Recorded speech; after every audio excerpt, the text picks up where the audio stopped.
I watched my daughter-in-law flinch when I reached for my grandson yesterday.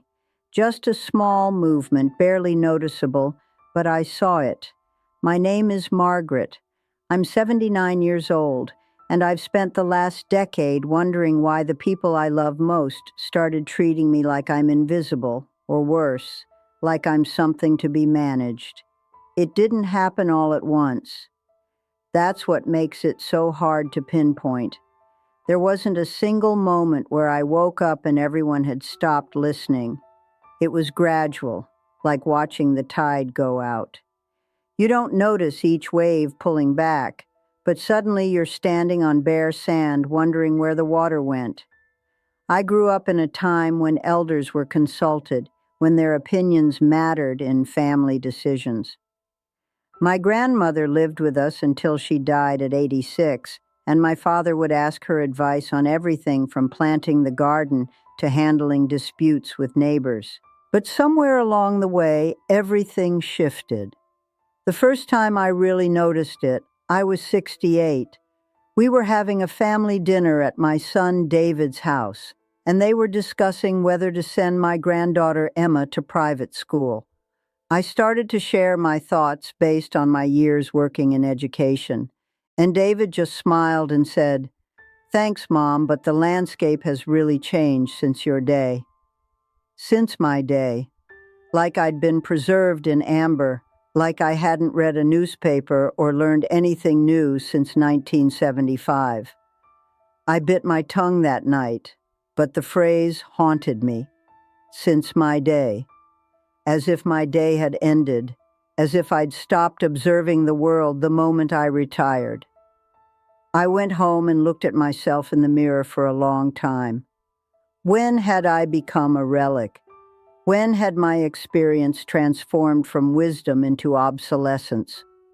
The thing about losing respect is that it happens in these tiny, almost imperceptible ways. It's in how your children stop calling to ask for advice and start calling just to check if you've taken your pills.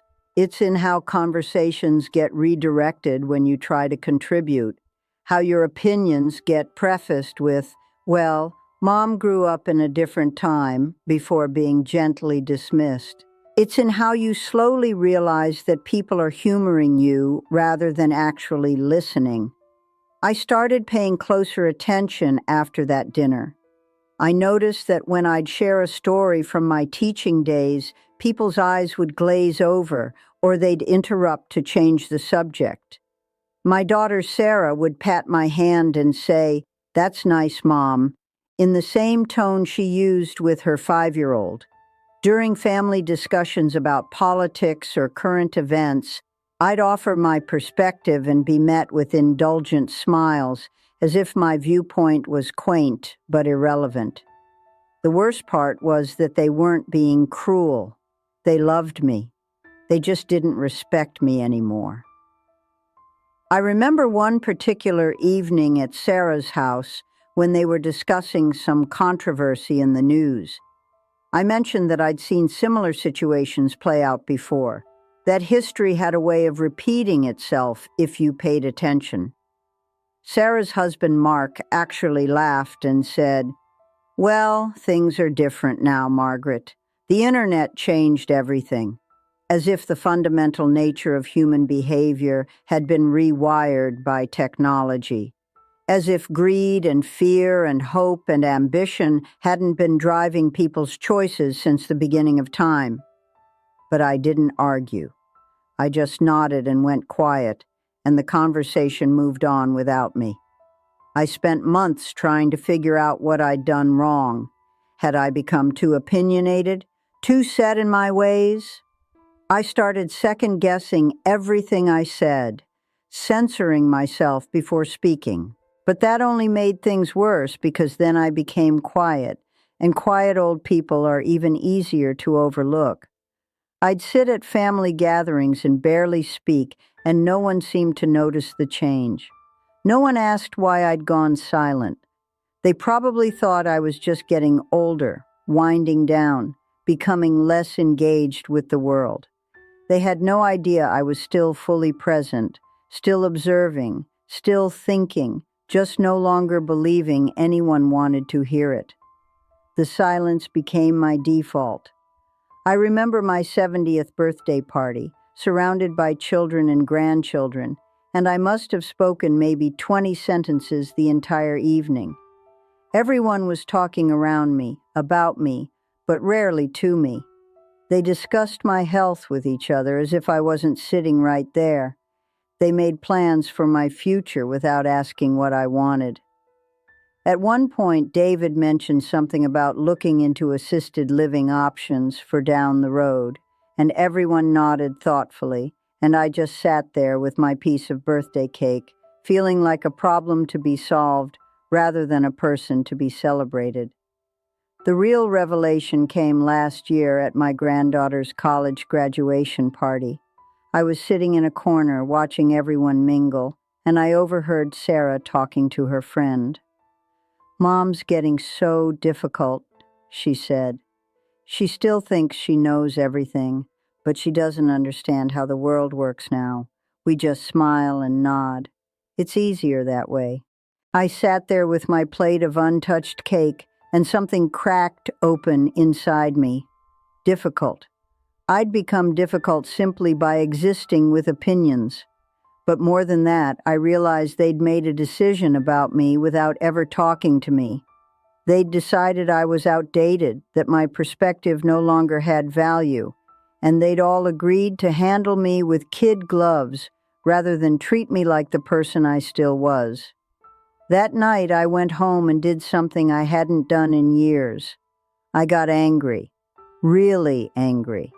Not at them exactly, but at the situation, at the unfairness of working your whole life to gain experience and wisdom, only to have it dismissed the moment you reach a certain age. I thought about all the things I'd learned, all the patterns I'd observed in human behavior over nearly 8 decades, all the historical cycles I'd witnessed repeating. I thought about how I'd navigated the transition from a world without computers to one where you could talk to someone on the other side of the planet through a screen. I'd adapted, learned, grown, but none of that mattered because my face had wrinkles and my hands shook sometimes when I held a coffee cup. I thought about the young teacher I'd been at 24, so certain I knew how to reach every child, so confident in my methods. I thought about how wrong I'd been about so many things, and how I'd learned and adjusted and become better at my work over the decades. I thought about the mother I'd been at 30, overwhelmed by 4 children under the age of 7, and how I'd figured things out through trial and error and paying attention. I thought about becoming a widow at 64 and having to rebuild a life I thought was settled, learning to live alone after more than 4 decades of partnership. Every stage of my life had required adaptation, required learning, required staying present and engaged.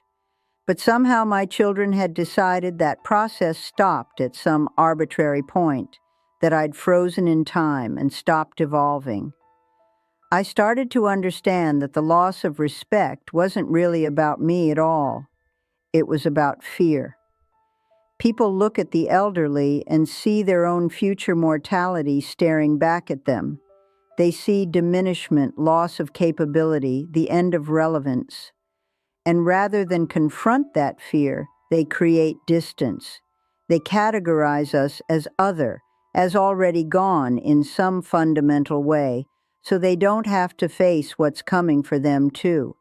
It's easier to dismiss us than to recognize that we're showing them their own future, and that the vibrant, capable person they are now will one day be treated exactly as they're treating us. But here's what I've realized in this last year, what I wish I could make every person understand.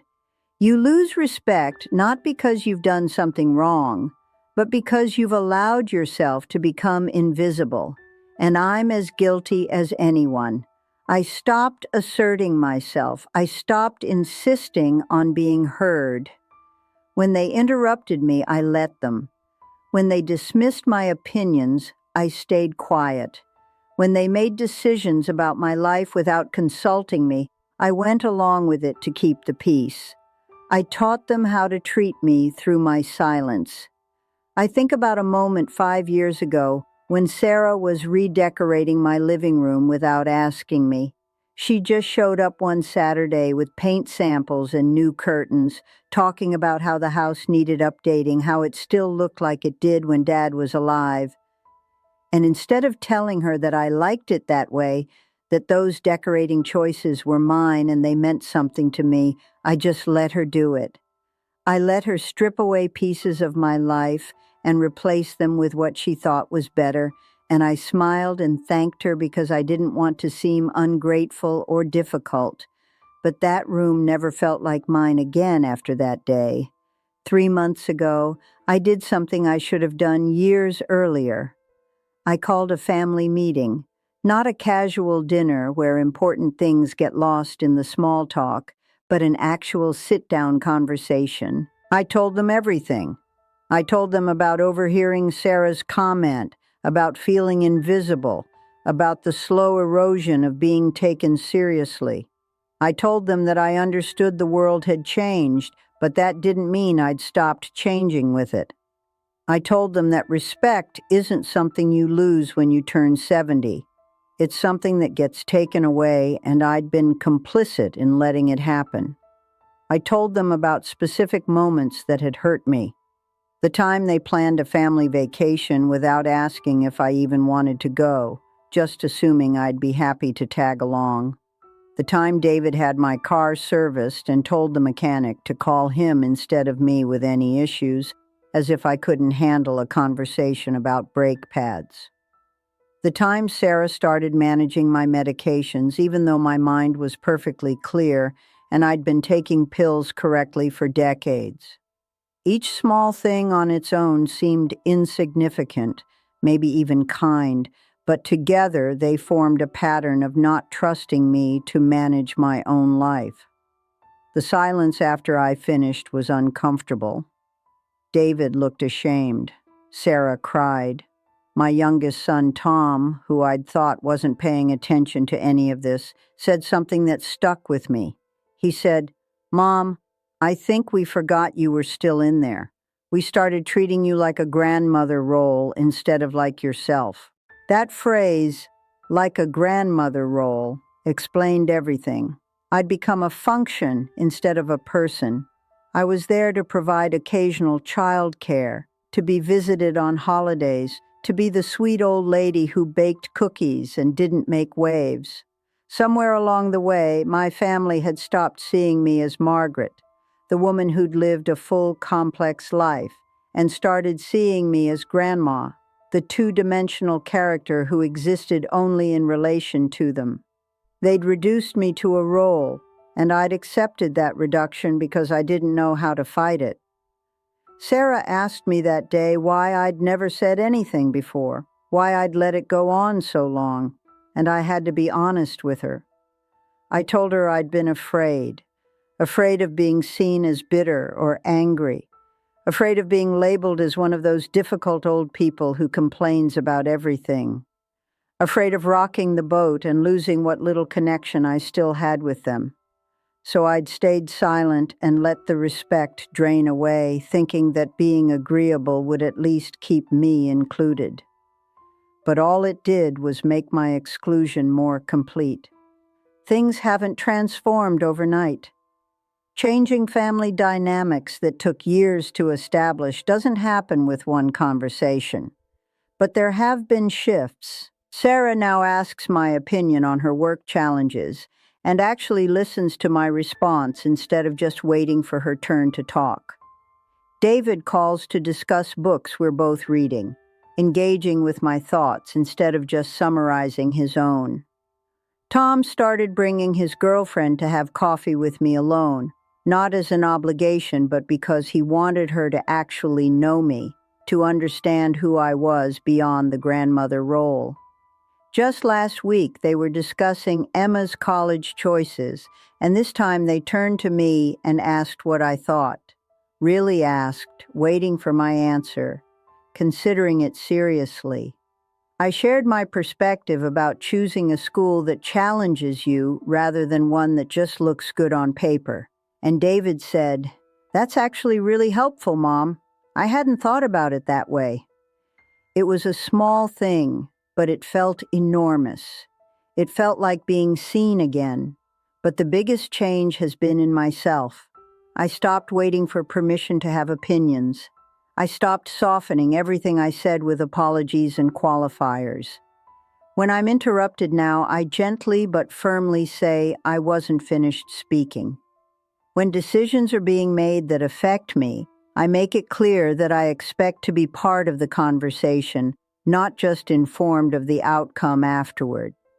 I've reclaimed my right to take up space in my own family, to have needs and wants and preferences that matter. I started doing other things too.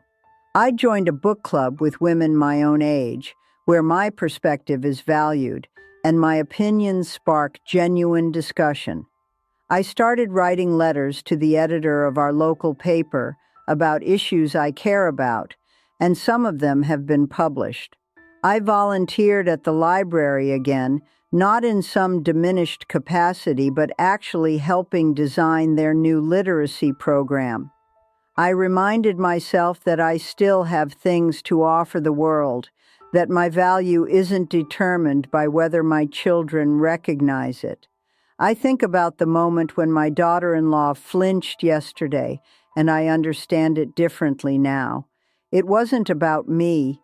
It was about her own anxiety, her own complicated feelings about age and capability. But instead of retreating like I would have before, I looked at her and said, "I'm still pretty good at holding babies, you know. I raised 4 of them." And she laughed, really laughed, and handed me my grandson. It was a small moment, but it felt like winning back a piece of territory I'd surrendered without ever meaning to. The hard truth I've learned is this: people slowly stop respecting you when you slowly stop respecting yourself. When you begin to believe the narrative that age equals irrelevance, you start behaving as if it's true. You apologize for taking up time. You minimize your own needs. You accept being talked over and dismissed as the natural order of things, and once you've accepted it, everyone else accepts it too. You become complicit in your own erasure. But here's what they don't tell you about getting old. Yes, your body betrays you in ways large and small. Yes, the world changes and sometimes you struggle to keep up. Yes, there's loss and grief and the strange experience of watching everything you knew become history. But you're still you. The essential core of who you are doesn't disappear just because your face looks different in the mirror. Your thoughts still matter. Your feelings are still valid. Your perspective, shaped by decades of living, still has value. I look at younger people now and I see them moving through life so fast, so certain that they're the first generation to understand anything important. I want to tell them what I've learned, but I also understand they'll have to learn it themselves. That's the cruel irony of wisdom. By the time you've accumulated enough experience to really understand things, you've reached an age where people assume you don't understand anything anymore. You become invisible at precisely the moment when you have the most to offer. So I'm not speaking to the young people who won't listen anyway. I'm speaking to you, whoever you are, who's feeling this too. Whether you're 60 or 70 or 80 or 90, whether you've noticed the respect draining away or you're afraid it's about to. Don't go quietly into that invisibility. Don't accept the role of the doddering elder who's there to be managed and humored. Don't let anyone treat your lifetime of experience as if it's expired and no longer relevant. You have the same right to dignity and respect that you had at 40 or 50. Age might change your capabilities in some ways, but it doesn't change your fundamental worth as a human being. Insist on being seen. Insist on being heard. And most importantly, Never stop seeing and hearing yourself.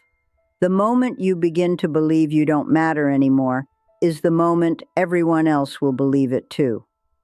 I almost let that happen to me. I almost disappeared into that role they'd created for me. The quiet old woman who smiled and nodded and took up as little space as possible. But I'm still here. I'm still Margaret. I still have thoughts and feelings and things to say. And I'm done apologizing for existing, done making myself smaller so everyone else can feel more comfortable. I've earned the right to take up space. We all have. Don't let anyone convince you otherwise.